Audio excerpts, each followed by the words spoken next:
Ganito kahirap ang ginagawa ng mga magsasaka. Ayan, kung makikita nyo guys, napakainit.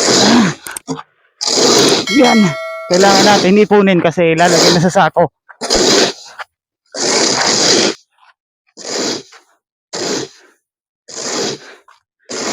Yan,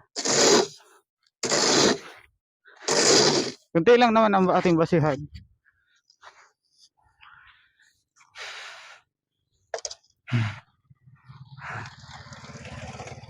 Ayan. So dito, ganyan yung aming sitwasyon. Ayan, mainit.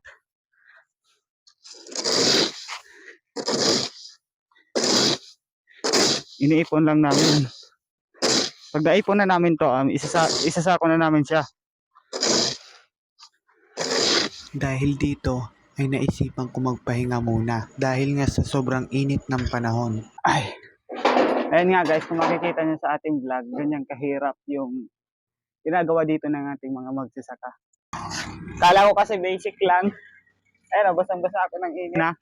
Ayan guys, so nag-iipon tayo ng palay dito kasi tapos na natin to ibilad. Gigigiling na to mamaya.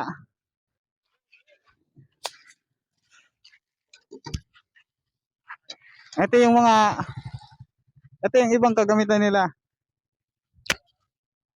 Ganito lang yung ginagawa. Ayan guys, oh. Tapos ginaganon nila. Sobrang init. Hindi talaga basta-basta yung ginagawa ng mga magsasaka. Kaya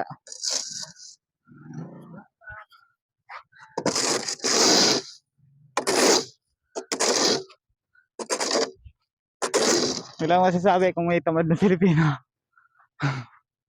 Lahat sila masipag. Katulad nito guys, ginagawa natin. Kasi ito sa content na tayo ay maging magsasaka.